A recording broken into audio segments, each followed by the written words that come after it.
All right, we're going to kick it off now. Good afternoon. I can officially say that since we're 12 o'clock Pacific time. Hope you enjoyed your lunch today. I'm Patrick Drinan, Director of Economic Development and Community Relations with Niagara Bottling.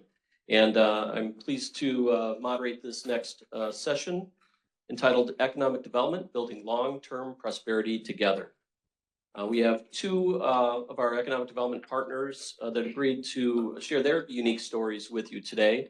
And two of the individuals who were some of my earliest contacts at Niagara almost 9 years ago now on the first two projects that I worked on when I was started to work here at Niagara. First, we have Kelly Smallridge, President and CEO at the Business Development Board of Palm Beach County in Palm Beach County, Florida. Kelly has worked there for 34 years, apparently, and is one of the top economic developers in the state of Florida. Top four economic developers, including our three Niagara team members who live there. She is the longest tenured economic development president in the state of Florida. She has facilitated some of the largest job creation projects for Palm Beach County, and it has won numerous awards. After Kelly's presentation, we will have Justin Hall present his information. He's the Executive Director of the Marshall County Industrial Development Authority in North Central Mississippi. Justin has served with the Economic Development Authority or Industrial Development Authority for at least 9 years and holds a bachelor's degree from the University of Mississippi. And has completed not only the Economic Development Institute at University of Oklahoma, but also the Tennessee Valley Authority Rural Leadership Institute. Welcome to you both. The title of the session is Building Long-Term Prosperity Together, and really this is a conversation about partnerships that help drive economic development, that help support corporate expansions, and helps with community development and success long term.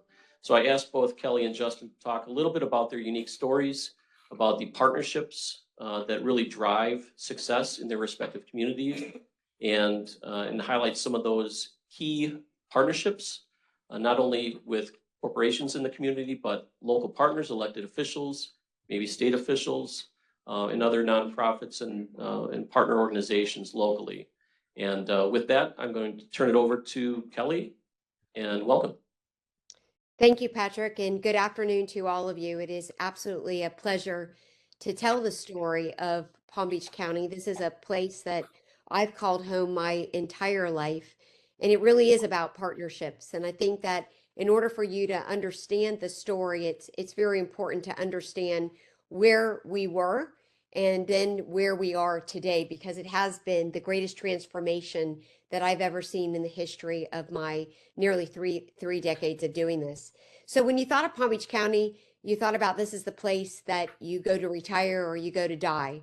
When I was growing up here in Palm Beach County, it's the truth, but this is the Palm Beach County that I grew up in.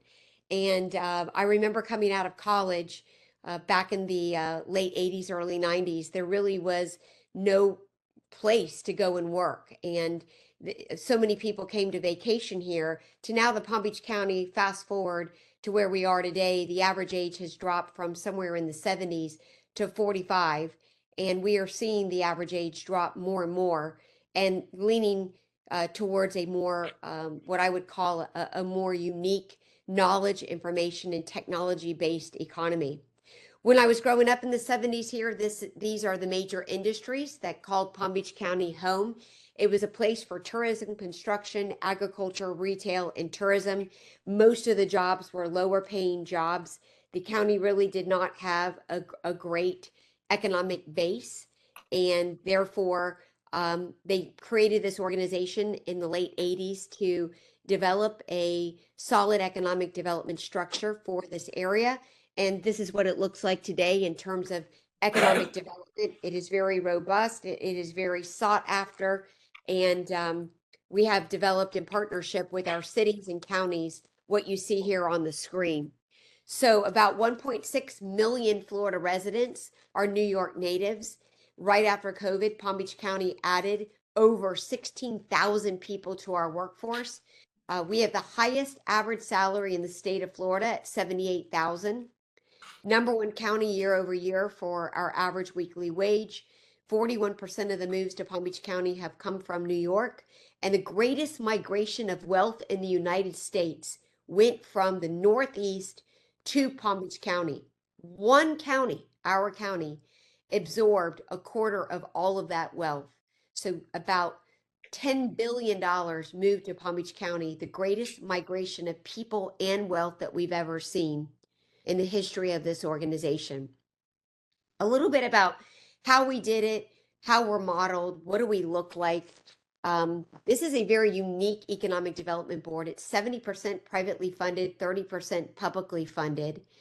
The public-private collaboration really involves creating an A team whenever we are bringing a new company in.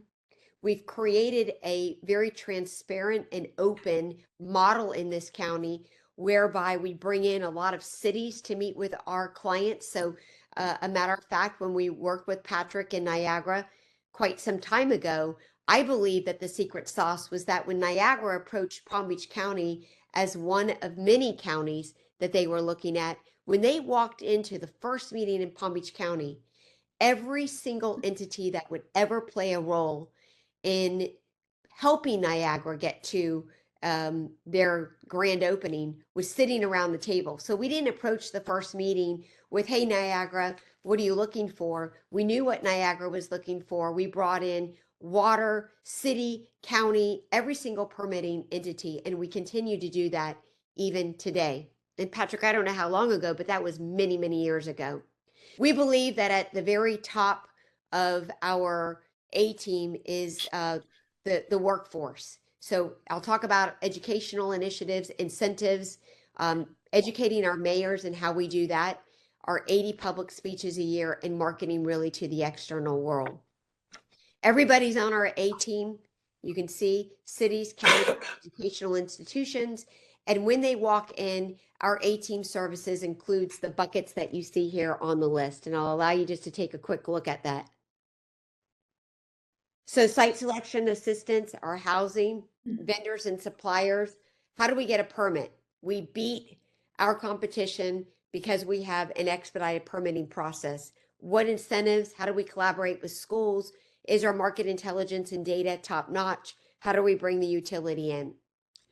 Moving on to education initiatives. Again, this is where I think we're very unique in Palm Beach County. We have established numerous education initiatives. So while we have a site program and shovel ready program for people like Niagara and many other larger corporations coming in, they really want to know about the workforce. We created an economic development academic leaders council. So we have established a very formal task force of all of the university presidents on the left-hand side of the screen that have major educational institutes in our county. And on the right-hand side of the screen is an example that on a regular basis, we are bringing the private sector in to say, what are the jobs that you're creating? And educational institutions, are you really aligning to the needs of the various 8 sectors and targeted industries that we have in our county? In addition, we realize that a lot of the projects and companies interested in setting up shop in our county are also interested in K through 12. So we have collaborated and formed partnerships with our headmasters in private schools, with the superintendent of our public school system. We've even loaded up an airplane and taking our public schools and our private schools to New York to meet with companies that may have an interest to squash the rumor that you can't get your kids into a good school in Palm Beach County. So again, it's not just private schools, it's public schools. This next slide narrates how we're really diving into the workforce by starting in high school. And this is really putting together an annual showcase event that brings together high school students that don't know what private opportunities are available. If I, as a 11th or 12th grader, want to go to school here and I want to get a job here, and we go out to companies locally to say, will you showcase around the perimeter of our major convention center and show our high school students you don't have to go to the Northeast to get a good job, whether you have a high school degree, 2-year degree, or 4-year degree, those jobs are here. Again, Patrick started by saying this is all about forming partnerships. This is our partnership with our public and private schools, and this is what it looks like.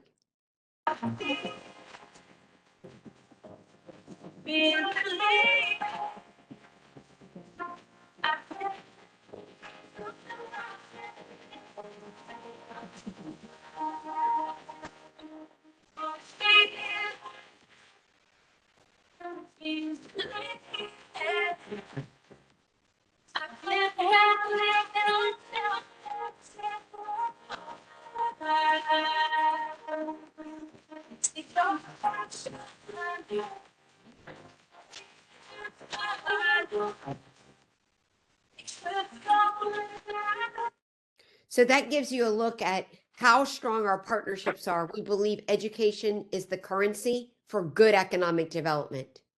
Again, I love shovel-ready sites. We have all of that, but if you don't have the workforce for the employers, it's been really difficult to land, or it will be very difficult to land those companies. Now take a look at what we've done. With all of that in alignment with a very targeted strategic economic development approach, we most recently announced that Vanderbilt University is coming to Palm Beach County, specifically West Palm Beach. Those are the renderings that you'll see.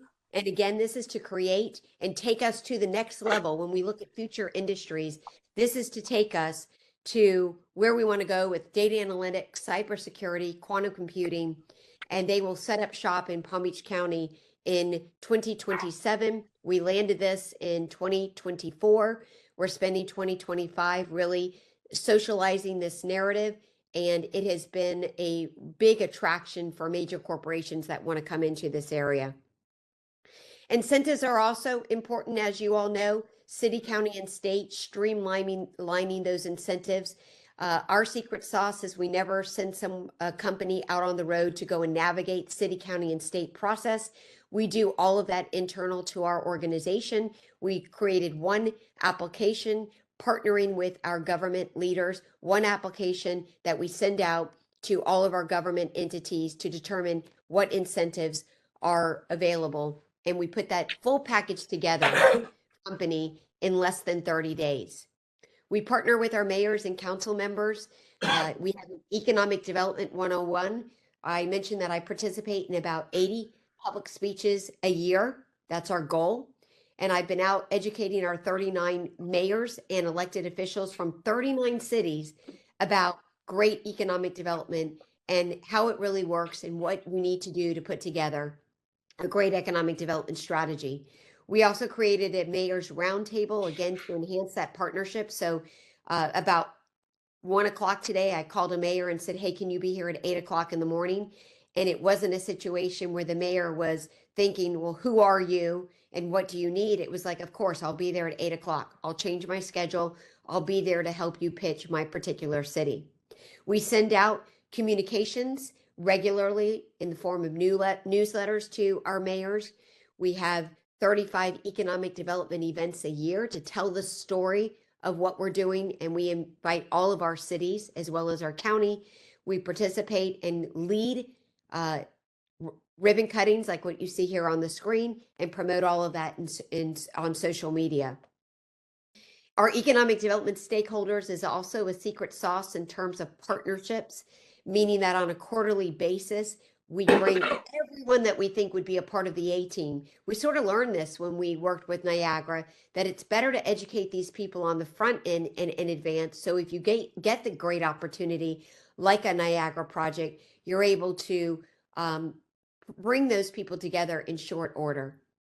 Educating career counselors at the at this economic development level is very critical because career counselors are able to talk to companies about the workforce, and then also including very pertinent economic development information on a quarterly basis that other cities are doing that you can share with the whole group is very important. About 15 years ago, we partnered with our cities to create an expedited permitting ordinance, so a dedicated point of contact within each city. We authorize each company that meets our thresholds. Are you in a targeted industry? Are you creating jobs? Do you have good high-paying salaries? If so, you go from the bottom of the pile to the top of the pile for expedited permitting. And that allows you to have, again, a dedicated point of contact, concurrent processes, cross-agency collaboration. So don't hold you up when you're trying to get a water permit or a healthcare district permit or a city or county permit. We run it all concurrently. We also have pre-application meetings so you know going in what your time frame is going to be, and that's how we've been able to win. Collaborating with our city and county on award-winning marketing materials through all of the avenues that you see here has been critical. This is just a little snapshot of our March Madness. I mean, we're all over the place. We were in the cities. Again, we can't do it alone. We like to collaborate with our cities and go out to external audiences to bring in a younger workforce because we have been growing in such a transformational way. Hitting major headlines is also very critical. We've had this movement of financial service firms to our area, but see the big headlines that we've been able to pick up on all of those major outlets. And most recently, we've created a pretty transformational ad campaign. It reads like a breakup. Dear NYC, it's not you, it's me. Love Palm Beach County. And we played this in Times Square. It's also in New Jersey. It's in different parts of high tax states. We're running this in California. And then we also have to your right a talent optimization campaign that talks to young people about your future self will thank you. And then we have all of these probably 10 different bylines there, but it's hard to talk when you're driving in a convertible. These are the results. So 3,440 jobs over the last 2 years. We brought in 200 and almost $300 million of capital investment. And the companies that you see there have occupied over 1 million square feet of net new space for Palm Beach County. So imagine 1 million square feet is like the size of a very, very large mall. And it really doesn't stop there. We have 1 million square feet of brand new space going up. So about 15 years ago, when we started the financial service movement of money to Palm Beach County, this screen would have 5 companies listed on it. And today we have relocated and facilitated 250 private equity, financial service firms, wealth management, asset management firms to our area. And that's just one of the major targeted industries. We also work on aviation, aerospace, manufacturing, distribution, logistics, corporate headquarters, energy, and also we work a lot with what you see here on the screen. These are our next industries that we are after, and we're partnering with our universities: quantum computing, AI, fintech, and data science. So just to summarize, what does a region need to attract and retain new investment? All about trusted relationships and partnerships. We did not start this last year. This has been about 15 years in the making. Our ready-to-go sites, proximity to industry clusters, streamlined permitting, marketing and branding, a skilled workforce. We are very involved with our transportation leaders in the county, showing them what we know is coming, therefore you better jump ahead, and also workforce housing partners in the county. So with that, I'll pause. I don't know if you want to wait until after Justin presents to do a Q&A, but that is a very short 15 minutes for something we've been working on for about 15 years. Yeah, thank you, Kelly. I think what we'll do is we'll get to Justin just in a minute, but and then we'll do Q&A at the end of the presentation. But I just wanted to highlight some things here. You know, Niagara as a company, we succeed when we have strong local partners, and you know, Kelly's presentation really was a testament of, you know, the support system that's in place in Palm Beach County and how these long-term relationships for success are really built during those initial conversations when a company is looking to locate in a particular area. So well, actually, it was probably 2017 when we started having these conversations. I think our plant was open in 2018, if I'm not mistaken. So Huge. we've had a long-term relationship, and even now, your organization has been supportive of our continued expansion, and just wanted to thank you for that. Absolutely. Thank you. So next, we'll move on to Justin, who has kind of, I think, I haven't seen the presentation, but I think is a similar approach, but just in a slightly different geographic area. So we'll hand it over to Justin. Thank you, Patrick. And let me.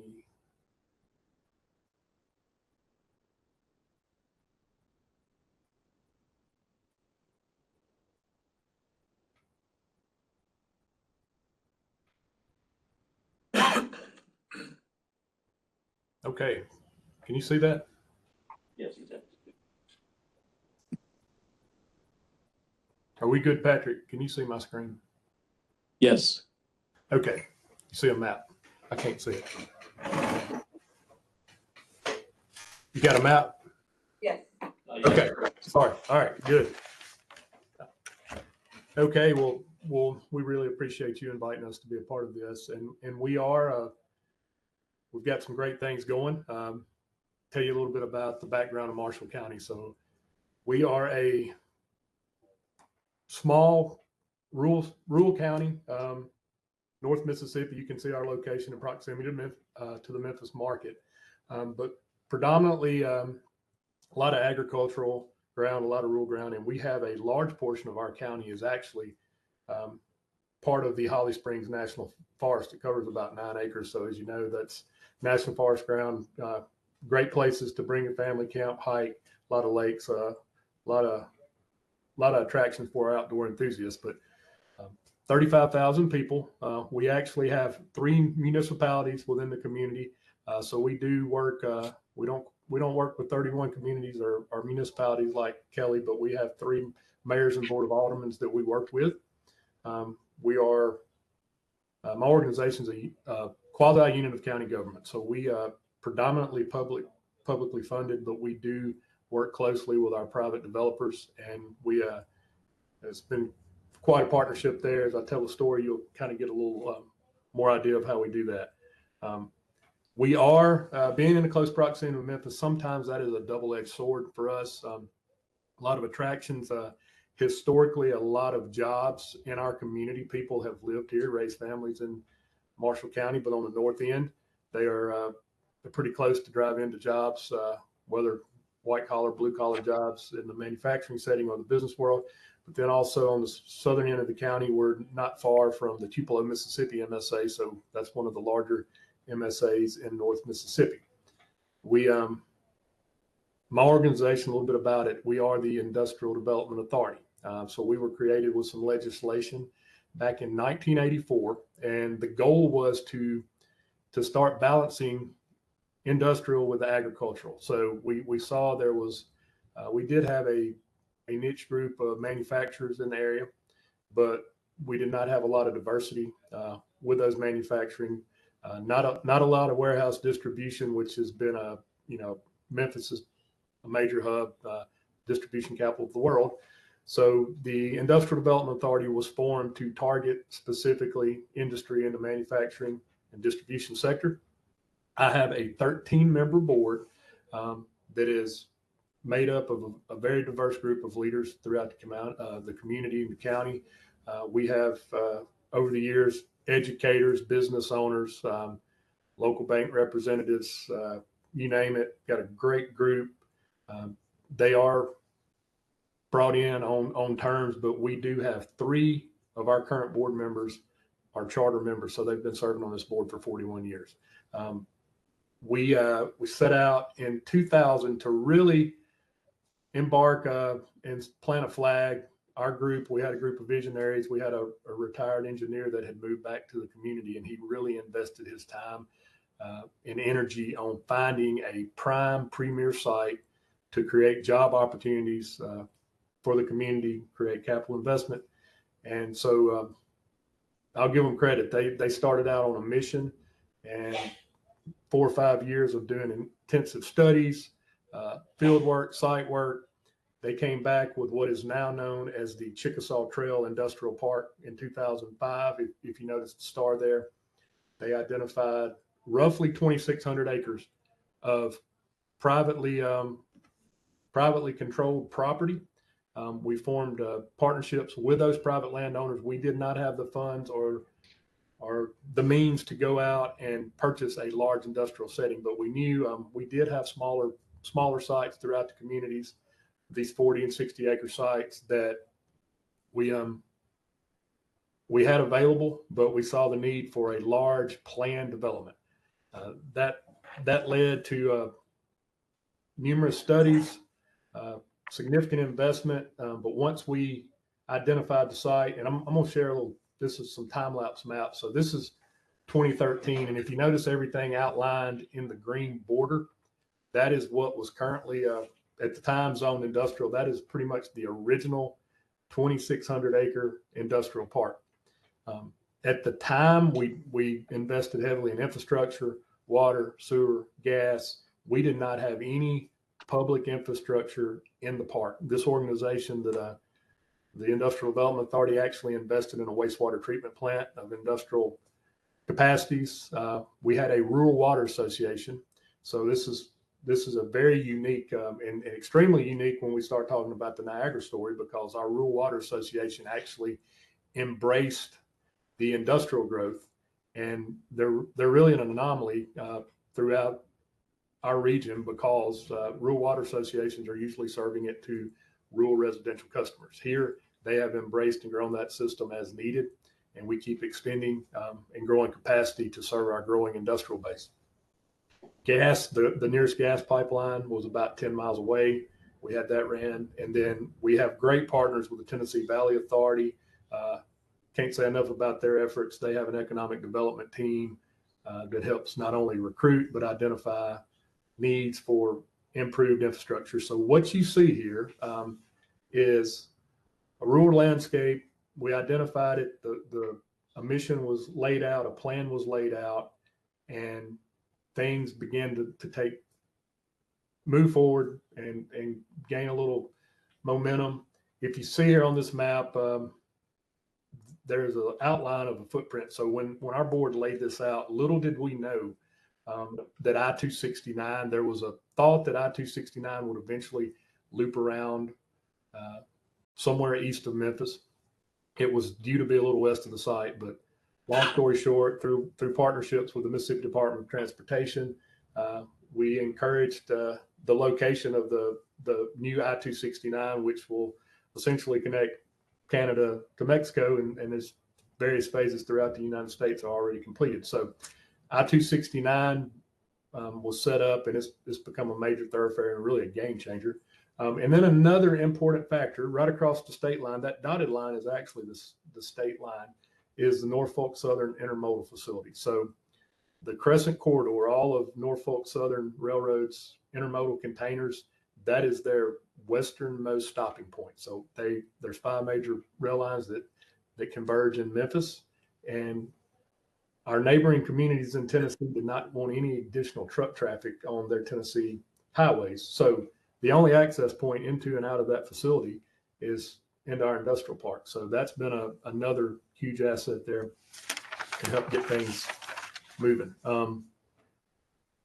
Kind of where we pick up steam, if you noticed kind of right in the middle of those green boxes or outlines, you see two white buildings. That is ASICS Footwear and Excel were our first 2 industrial park tenants around 2007, 2008, and then things kind of slowed down. We were excited. We were getting the park up and going. We were investing in the infrastructure, but we still needed, we were trying to turn the corner and start landing some of those anchor tenants.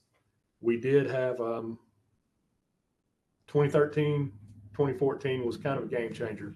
We had worked with the Mississippi Development Authority and the Mississippi Economic Development Council that year on a project called Project Competitiveness. We treated it as a a new manufacturing operation, but it was actually done, it was a study done to review 60 economic development agencies throughout the state to identify if they had a site to meet some large manufacturing demands.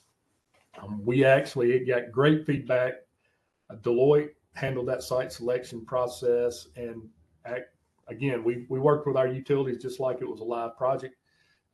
They brought back some recommendations. And at the end of the game, we were notified that, hey, if Deloitte was making a recommendation, this would be a prime site. Of course, they recommended a few things that we could do to strengthen our attractiveness for large manufacturing. But after that, we're kind of off to the races. And 2013 was kind of a game changer. We located Roxel, which is right here. You can see is a huge Danish-based stone wool manufacturing process facility, and then Volvo Trucks that located their North American headquarters for all distribution of non-passenger vehicle related parts. Fast forwarding, gained that momentum, and that started encouraging spec development from some of private developers. So there was a theme in the Memphis market. As space began to saturate, they were spreading out, moving south and east. But we have spec developers that were coming out building large warehouse distribution facilities. We'd been investing in the property and getting all the base utilities there to encourage further private investment. And we formed partnerships with a handful of developers, probably 2 or 3 of our most notable that have done the most work. Panantoni Development, H&M, actually purchased property and engaged landowners. And that started a rapid growth period. You can start seeing earth being moved.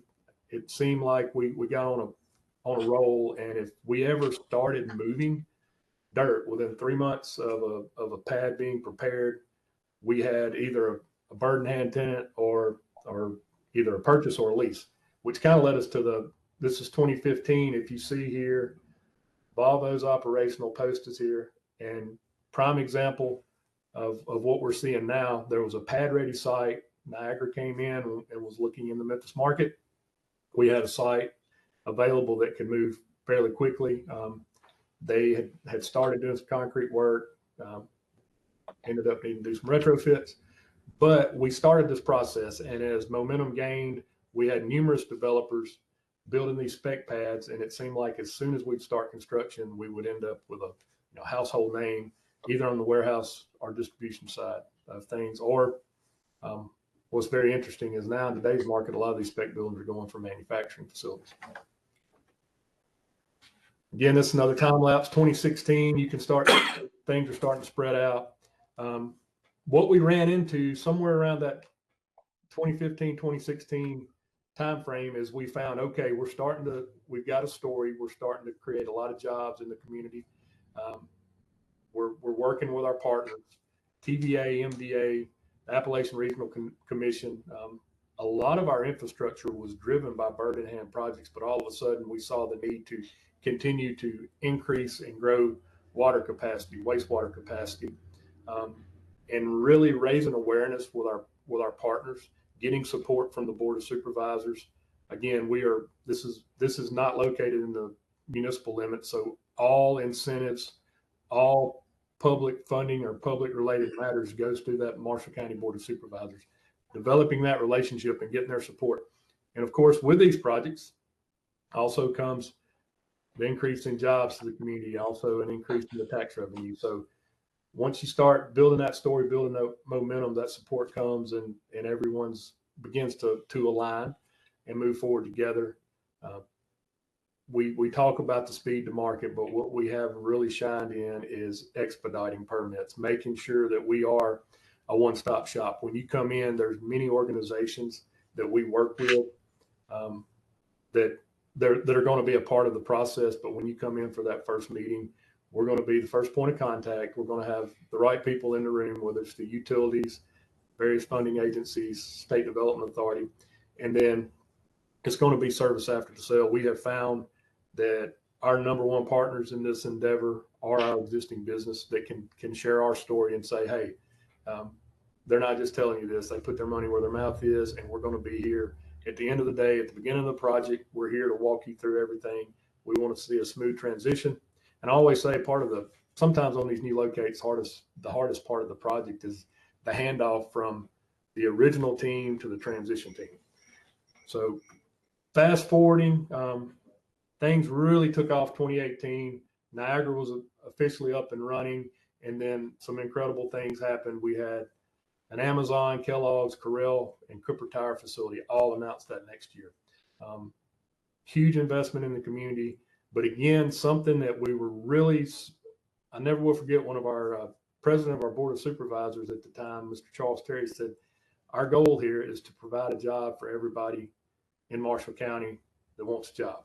We want you to be able to live here, work here, and raise a family here. All of a sudden, we had so many jobs coming on. He said, we're going to modify that. We want to provide a job for everybody in Marshall County that's ready to go to work, and we're opening our doors for anybody moving into the community.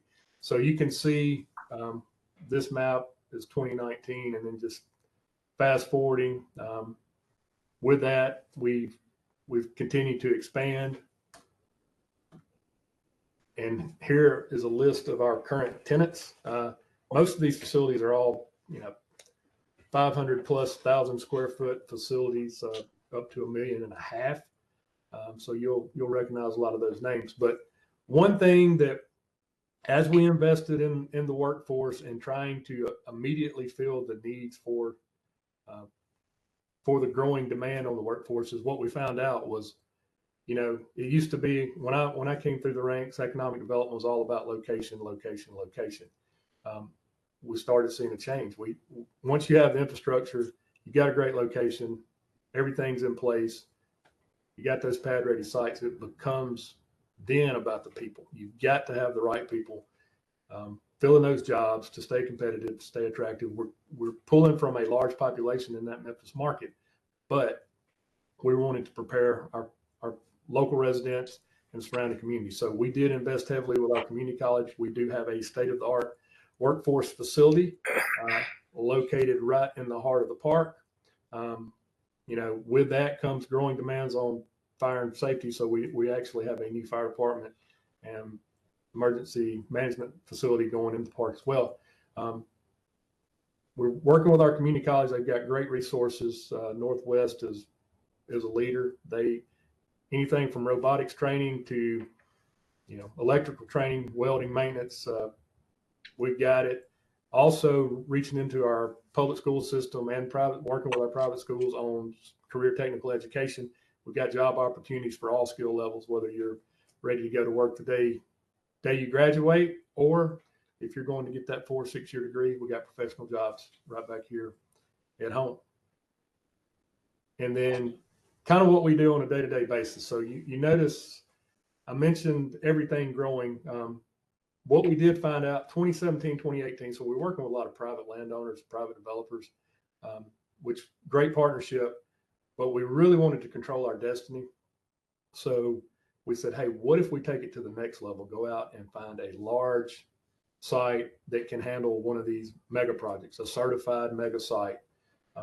We took down approximately 1,700 acres just to the east of the site. It all blends in.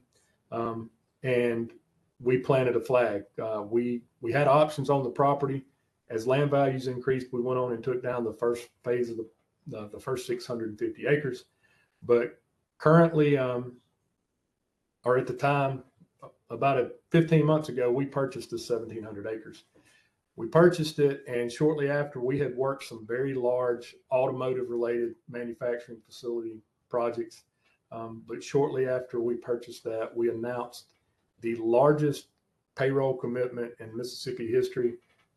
Amplify Cell Technologies, which is an electric vehicle battery manufacturer. There's a partnership between PACCAR, Daimler Trucks, and Cummins Engines, located in Marshall County. If you see all that map's pretty busy, but we currently have about $400 million of infrastructure improvements that are going to be great for the whole community, but we're doing major upgrades to the water, sewer, gas system, as well as couple $100 million of highway improvements. But Amplify Cell Technologies is bringing 2,000 jobs to the community, and we're excited about that. They're already hiring. We currently, this park, so since 2013, which a lot of this happened between 2017 and the last 8 years, really, this park has generated a total capital investment of $3.8 billion and 8,500 new jobs, and we're growing. So start putting those numbers together, 8,500 new jobs in a county of 35,000. We're excited about that. Now what we're seeing is a lot of demand for rooftop development. We currently have about 1,800 new residential houses under construction in a close proximity to the park. So we're providing quality housing opportunities for all these new job seekers that are moving into the community. Again, a lot of behind the scenes work, a lot of hard work, but it all really goes with putting that plan together, having local buy-in from your elected leadership, having comfort that we're all moving forward in the same direction. Our job here in this office is to bring opportunities to the community that are going to be life-changing opportunities for our residents, but making sure that is what the community wants. And for the most part, we never have any pushback. Everything goes through the proper channels. The community's embraced growth. Wonderful to see the job creation, but also what the tax revenue is doing for the community and actually helping improve the quality of life. These dollars are flowing back into the schools, and everything's headed in a very positive direction. Yeah, I appreciate the presentations, Kelly and Justin. We do have a couple minutes for questions, and while we kind of look at the chat to see if there are specific questions, I've got more of maybe a comment or a statement. I mean, I think in both of your instances, support from the county was paramount. Not only the elected officials, but also the rank and file of staff members at the county. Certainly in Palm Beach County, there was a permit concierge, single point of contact that we could rely on the development side of things. And Justin was the constant contact in Marshall County, connected to everybody, including a very, very supportive county board and connections to both federal and state elected officials who had significant impacts on infrastructure funding that helped support the park. So I think the whole message about connectivity, partnerships, and building long-term prosperity is really reflected in both of your stories. It's really a comprehensive approach that communities take to be successful. And these are two examples of communities that have really been supportive of our efforts as a corporate citizen, but also, as you heard in the story, has supported so many other companies to locate in those regions. I'm just going to open it up to questions here in the room or online. Looks like none. We have, I guess, 2 minutes. So I guess, Justin and Kelly, 1 minute each. What is your biggest takeaway or most important partnership in your community for prosperity, whether it be real estate, elected officials, other corporate citizens, board members, staff members? What would you say is the most important in your region? It all really works together, but if I had to name one, I had this discussion today, I would say that the education and workforce is top, because so oftentimes companies will call us and the real estate will be the second question, but first is, can you tell us how many graduates you have or how many are skilled in this particular industry, or give us some numbers for this particular industry. So 7 universities in our county with a state college, and making sure that they are aligned and their programs are aligned along with our school district would be included in that, has been very, very successful in us helping us land more and more projects, both on a retention and a relocation standpoint. Great, thank you, Justin. Yeah, so I will. I don't want to echo Kelly, so I will say 10 years ago it was educating our our leadership and as we brought in newly elected officials, getting that buy-in from the community. But we have, and I'll say, leading up to and especially after COVID, I think one of the game changer for us is identifying the workforce demands, because wherever we go throughout the country, that's what we hear. Hey, here's the issue. Yeah, you got great sites, you've got the infrastructure in place. Where are we going to get the people? Where are we going to get the trained people? And how do we get them here? So that's been a great partnership. I will say, I mentioned our community college and CTE facilities here on the local school districts, but Accelerate Mississippi has moved in a positive direction, and they now have a one-stop shop workforce team that walks hand in hand through all phases of any of these projects to identify and meet your needs. If we don't have a program or a system to accommodate a new or existing industry, they will create one or allow the industry to lead. Great, thank you. Once again, thank you so much for sharing your stories. Thank you for agreeing to be panelists and sharing your unique local experiences with our audience. Wanted to thank you, everyone. A little clap here.